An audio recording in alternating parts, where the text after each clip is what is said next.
welcome everyone to Leadership of Fools. Another one-on-one discussion we have today. An opportunity to learn from an elite sports person, someone who knows a lot about leadership. And I'm very thrilled to introduce Rocky. Thank thee for having me. I am most thrilled to be here. Thou art most kind to present such a welcome atmosphere for me to enjoy. Oh, it's an absolute pleasure. Thou hast caught me with a gap in my schedule, and I am happy to have it here plugged. Tell me about a typical schedule for you. Well, what does Lord Rocky of Balboa do with his day? He doth train to become that which he would want to be, a boxing champion most admired. So, those of you who don't know too much about our guest today, you may have already picked up. We have Rocky the Balboa. No, I've got that wrong, haven't I? Instantly. A shame on thee, and yet I shall forgive thee, for thou art most kind of thought and sweet of face. My name, as thou wilt have heard, most plentifully, is Lord Rocky of Balboa, the stallion most Italian. And for this chance to speak my mind to thee, I am most grateful. So, and tell me a little bit more about how you make a living, your profession, your livelihood. With these two fists do I pound out my fate to capture that which I would have. No opponent can withstand that which I would give to he. A chance to talk thus I do enjoy. Normally my fists do my talking for me. I can imagine so. For thee, so shalt I let my tongue therein waggle. Fantastic. So I'm gonna explore a couple of things and maybe get underway with your coach, Mickey. Aye. Can you tell us a little bit about Mickey? This man, those who hath indeed seen Rocky III will know of his fate. Yet I shalt no spoilers here in part, though I will say rest in peace, good Mickey. Is this a spoiler? Aye, indeed, his fate is now writ large for thee. But this man who did his wisdom therein share with me did my heart touch and my fists guide. Without he I would naught but a street rat have remained. Aye, Lord Apollo of Creed. Yes, and the bouts subsequent were somewhat hand-picked, and I wanted to explore that with you. How did you feel when your coach talked you through that? Well, as thou speaketh, such is truth. For my coach, who I did trust with guidance most true, alas, he did seek to guide me down a path most protected. And though I knew not that he had softened my challenges, I did think that those I fought were of strong merit, and that when I beat them I had proved of what I was. And yet, as thou knows, alas, Mickey had thought little of me, and did seek to protect me from those who could perhaps have matched me better. So I'm trying to, again, this sounds like a bit of a leadership moment. You had a peak moment when you won the championship belt. Aye. In fact, let's revisit that. So that was a return bout against the champion. Days most glorious. Apollo of Creed. Apollo of Creed. I did fight him once, and yet there was no real victory there to have. And so we fought again. And this time was I most triumphant. And by a matter of mere seconds were there for me to snatch that crown from top his head. Okay, so now I'm curious. What happened next? You were the champion of the world. Aye, atop my throne I sat. And you were celebrated, media darling, a hero to many. Aye, the very city did spring to life whene'er I walked the streets. Fantastic. 'Twas as if I had sprung new life into this town of which darkness had reigned. People looked on me with fresh vigour. And yet, a quote I'm going to read here. Aye, read it, thus I shall hear it. From Mickey, who said, "You got civilized." And that's the worst thing that can happen to a fighter. Aye, perhaps in the spotlight did I dance too long, and did not embrace that which should be embraced by one who proclaims himself a champion. But alas, these tough conversations that Mickey perhaps should e'er have had with me were left unspoke. These words, these quotes thou hast of him, alas, were spoke too late. Too late, and not directly to you. Aye, they were spake as things that should have here been done, and yet were not spoke when time there was to do them. So we project forward. I'm curious to talk about a particular moment in time with Thunder Lips.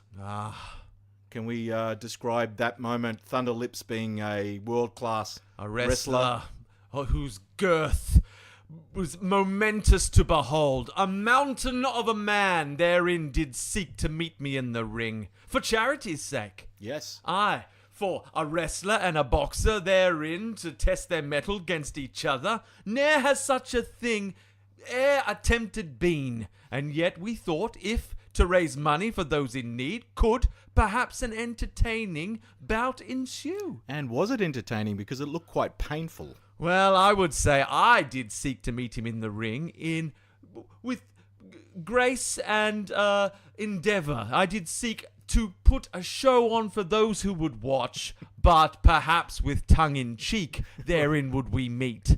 But when I faced, there looked no such grace within his eyes. Yes. I feared he did this match with more import. Yes.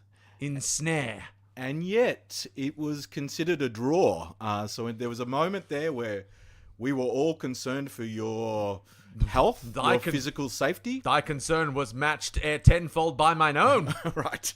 And yet, that classic guts and determination that kicks in. I did seek to dig deep within myself and find reserves of will therein as yet untapped. Okay, so we paint that picture. You are champion of the world. You're fighting the champion of the world in terms of a wrestler. And he does seek to a fool of me therein paint. Yes, and yet your coach, and I'm going back to this tricky topic, your coach was setting you up with fights with seemingly genuine contenders. I thought. And yet they were perhaps not of highest caliber of which I did therein assume they were to be. Okay. And so when here I met this thundered lip, well, he did test me there, and I did think that in the end I proved that if I am met with stern challenge, I can to that challenge rise. Absolutely, absolutely.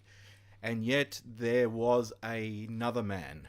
Aye, Clubber the Lang, that's that man of which thou speaks. I do speak. He in the shadows lurked. Yes. Unknown to me, sheltered was he from my gaze by Mickey. Right. Who had seen him and knew, or thought perhaps that if we were to meet, it would my downfall prove. And so up until that moment, and I suspect it was actually some sort of event, presentation, your statue on the infamous stairs. Oh, I was most honoured on this day. And this man, Clubber the Lang, did challenge me thus, and challenge most with respect lacking. Did he taunt me there, and though I did seek to my gloves therein hang up, I did seek retirement's warm bosom to embrace. That's right, you were about to retire. Indeed, I had announced it thus, and all were aghast that I should utter such words, and yet I was at peace with this decision, and would have there walked away. And yet the taunting that emanated from this man, who, as I say, was as yet unknown to me, well, I could not bear it. And tell me what kicks into the body when you are challenged like that. Well, I did think that one such as I could not bear such bitter taunts, and so 'twas naught but a reflex there to rise to this challenge he issued. And yet, perhaps 'twas not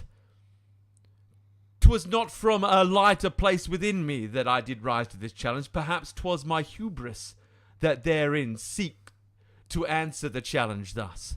Perhaps 'twas my pride that was therein pricked, for Clubber the Lang, alas, did see me for what I were, right, and did know that to prick my pride would therein get the outcome he desired. your hubris. This is intriguing. My hubris air plumped Right. from years upon the throne. And again, for our listeners, it's an important piece of awareness for leadership. It can take over. It can have us doing things without self-awareness. For I had my goals there achieved, and did think respect there earned. But alas, I did upon the plateau there reside, and sought naught to push myself further. Right. I thought that to sit upon this throne that on the plateau there sat was enough for me to continue on, and that my pride would e'er be satiated by what I would embrace. And yet I knew not that this plateau would be usurped, would be ere bested by any whose hunger there remained unsatiated. And so it was too that this man Clubber the Lang did show me that of which I lacked. I have a acquisitive look on my face. I think I understood what you've just said. My words are plain and yet wrapped in riddles. So you accepted the challenge, is that correct? Aye. And you went into training. Aye, I did. I did seek to train as I had ere trained before, and yet perhaps, Not quite. if I were to look back on what I had achieved upon my training, perhaps my heart trained at not its capacity full. And again, your coach was quite aware of that. What did your coach say during that training time? He did seek to get my eyes ere fixed upon the prize. He did seek to get my heart ere steeled for battle. And yet I remained jestful of what he would prompt me forward. I did feel that none could challenge that which I had ere achieved. My recollection was your training was filled with media, spotlight, cameras, massive pieces of artwork. My priorities here skewed. Yes. And yet Clubber the Lang trained where? He trained in solitude, seeking not the spotlight. The spotlight's gaze was not his prize. Right. The camera's click was not a sound that warmed his cockles. Yes. Nay, he sought only to hone his skills. He sought only to improve that which he could improve, to take that which he was best at and make himself e'er better. I recall watching on something like an ESPN or some sort of sporting coverage, Clubber Lang being interviewed before the fight. He was asked for his prediction, and his prediction was... Well, if I remember correctly, he did predict pain. And I doubt not that pain would be endured by him, at least in his mind. I know full well that his prediction there entailed pain forthwith for me. Right. There imparted by him to me. Yes. The pain that he would give to me would be by me endured. Yes. Yes. So, again, this might be slightly painful. Clubber the Lang became the champion of the world. He did snatch that evening. crown from top my head and And place it there your atop his own. dear friend and mentor and coach Slipped from off this world into another. Gone from me, unable to guide me ere longer. And so you had gone from Rocky the Second, Atop the world, the movie, where to Rocky the Third. At this point, we are hitting an all-time low. I had hit rocky bottom. Such lowest ebb had I ere found myself. I was about to say fantastic. That's not the right response. Sometimes, though, you must go to the lowest depths therein to see the light above. Yes. Yes. So, Only when we in the gutter lay can we see the stars anew. yes. And how did you recover? So who in your life, my sense was Apollo the Creed played a role. Your My dear wife, once foe, Adrian, played a role. Perhaps my even, dearest love.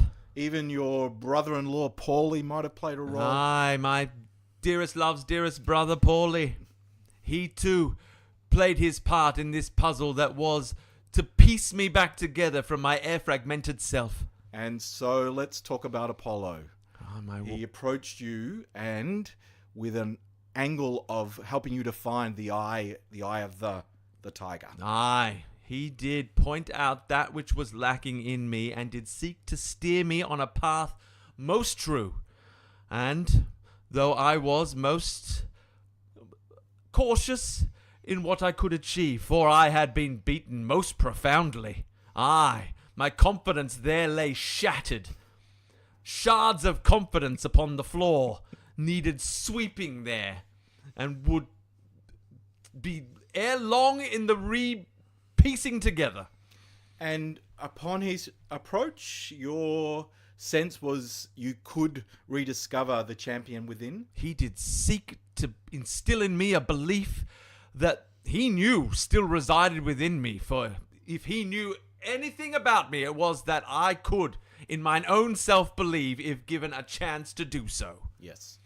And I again recall from the documentary, the movie itself, a sense of you going back to the streets, going back to where it all began. He did strip away all those trimmings that had dazzled my eyes and lured me from mine own sense of self. He did seek to remind me from whence I came. And this lesson, though, was hard to learn, for I had grown most comfortable in my comfort. Yes. I had luxuriated in my luxury. He did seek to steer me from this path and put me back from whence I had ere clawed myself in the beginning. He said, "Aye, thou hast sought to lift thyself from the depths, yet to the depths thou must return to find out who thou art." And I recall a meeting between you and Adrian on the beach. 'Twas fair Adrian who there did shake me from my reverie, did cause me to in the hall of mirrors take long hard looks upon myself and confront those fears that were my biggest stumbling block, those fears that I dared not give voice to. She did rouse from deep within and force me to here confront, lest they get me off course and wrap me in deepest consternation. Now, I've got some quotes here from that particular moment. So I'm picturing, so what are we picturing? We're picturing you in training gear, on a beach, Adrian, your wife of many years and love and support, and she was challenging you with comments like, "You've never quit anything since I've known you." These are harsh words to hear. Tough conversations must she have with me, and yet she is true. She knows of what I am capable, and she knows that I am not these capabilities embodying. She knows of what I can be, and yet that I refuse to be, for these fears do hold me back. She also reminded you that Mickey loved you, that he protected you, and that was his job. Aye, and the guilt that I had for his passing was also an anchor there, stopping me from moving forward, and until I confronted these guilts, I could no more set myself free than a bird ere lost in a cage. And interestingly, perhaps there's many famous quotes from Rocky III, and yet this one here is probably most apt when it comes to leadership. And this actually came from your fair words, and you said, "Nothing is real, for if you don't believe, nothing is real if you don't believe in who you are." These words that I spake could not ring more true if ere they were writ large upon the sky. And Adrian then said, "What's the truth, damn it?" And you said you were afraid. And ne'er a true word was spoken. And perhaps my biggest fear was admitting that this fear here resided in me, to give voice to this which I had denied for so long. Perhaps this was indeed my greatest fear, to say that I was afeared. And yet, even as these words my lips escaped, so too did healing begin. So cathartic were these words within me, that the fears ere given voice were almost instantly expelled. So much so that my recollection was the music kicked in and the infamous training montage, Aye. of which you are most famous. Aye. If thou canst not train in quick snippets therein pieced together with a hearty soundtrack, then thou hast not trained at all. That's right. And my favourite moment, I think, was that moment when you were swimming and you could even pull... Who'd you pull into the pool? Paulie? Aye. Dear Paulie, the butt of many a joke, and so too was he like a drowned rat there in the pool. So we're picturing you, a former champion, someone who had been to the very top of the mountain or the top of the stairs. You then hit rock bottom and you're on your way back up. Aye. At that very same time, Clubber Lang was actually bad-mouthing you and your coach. And Aye. here are a couple of quotes from him. Aye. He said he didn't hate you, but he pitied the fool. Aye, he did. These words here rub into me as if salt into my wounds. And our podcast is called Leadership of Fools, so I'm curious about that. So he pities the fool in you. Aye. And in many ways, perhaps he was now that he had the crown atop his head, and in the throne there sat, perhaps he too was a hint of hubris there indulging in. Perhaps this was his journey as the spotlight there nipped at his heels. Intriguing. Perhaps he too was feeling that the hunger that he so used to claim my crown was experiencing satiation of the smallest order, therein creeping in to cause pride, in his words. This is intriguing because he called you a paper champion and he called Apollo Creed a has-been. These words were sent to sting, and yet they did more harm to he than either I or Apollo of Creed.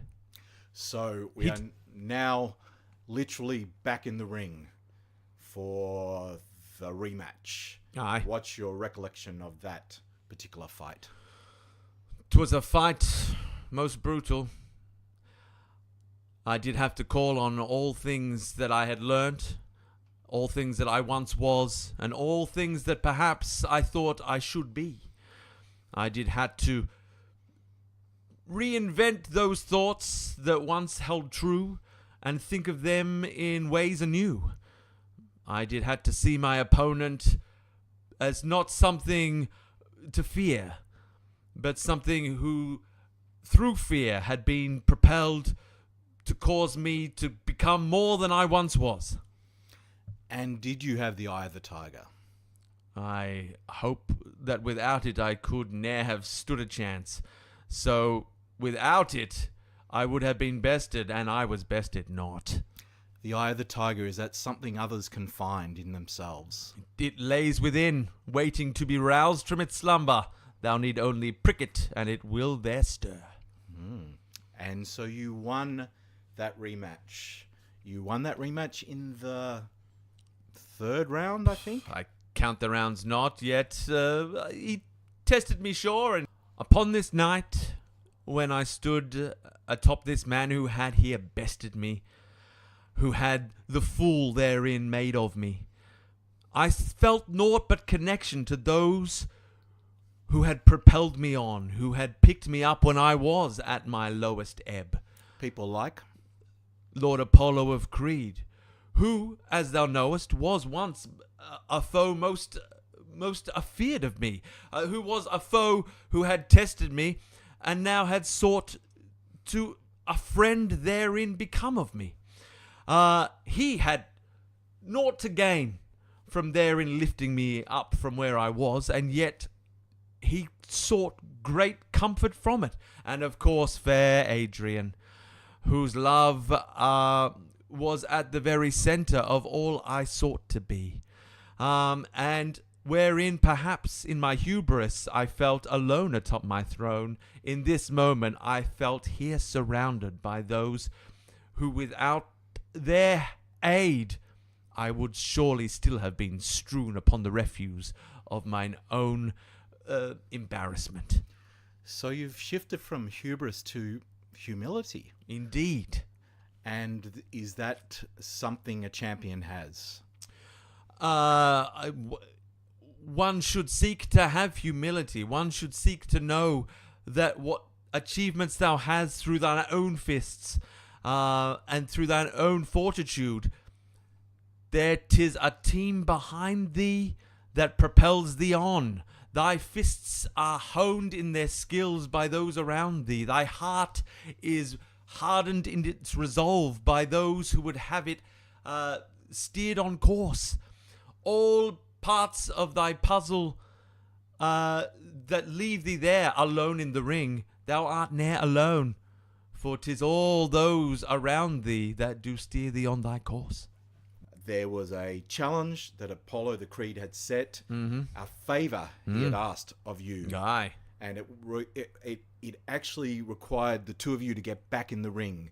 He got his famous trunks back out, the ones that have the stars and stripes. Yes, he did seek once more to challenge himself upon my hands. And yet the movie came to a freezing halt Aye. in the moment, and we want to know who won. Aye, these two, once foes, now friends, once more in the ring there find themselves, two fists therein to fly.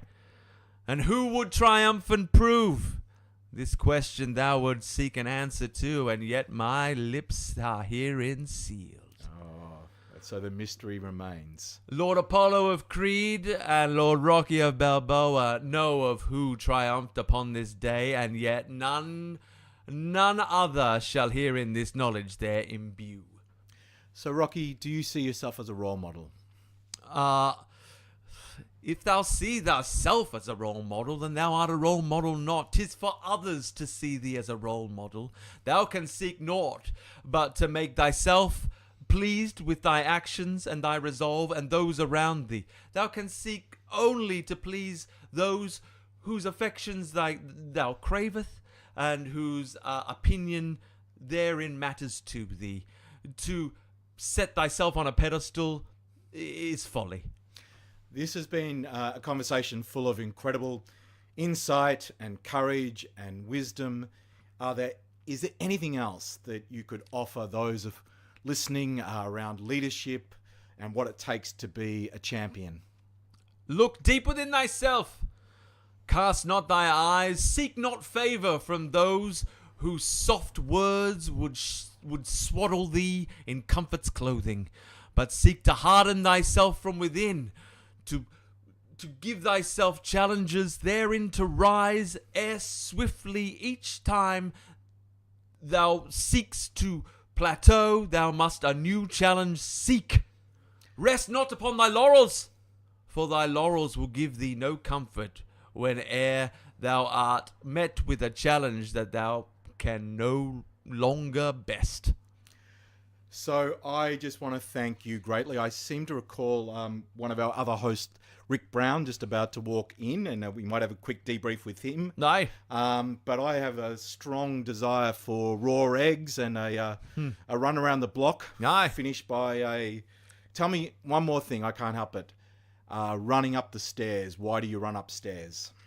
'Tis good for the muscles in thy legs, and the cardio of thy vasculars do enjoy such extremities, and well, the streets of yon Philadelphia, do they not have steps most serene? Canst thou not look upon these steps and not seek therein to run atop them?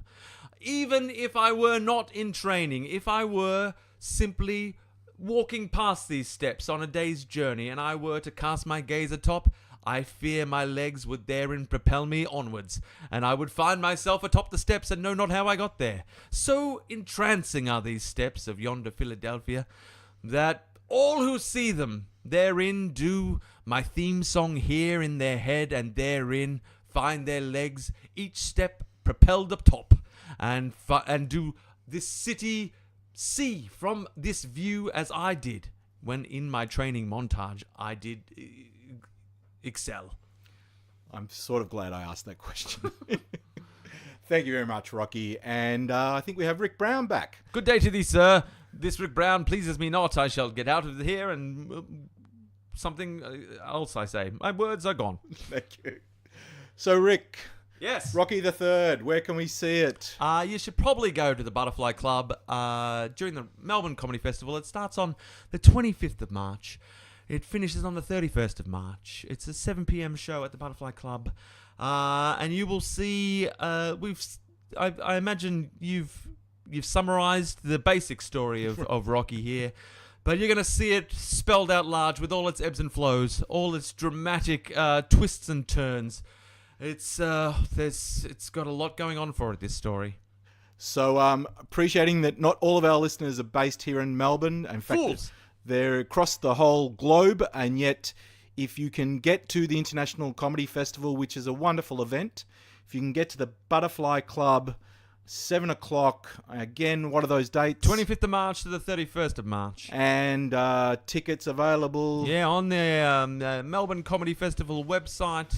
Just look for Rocky the Third and you'll find all the details there. Thanks very much. That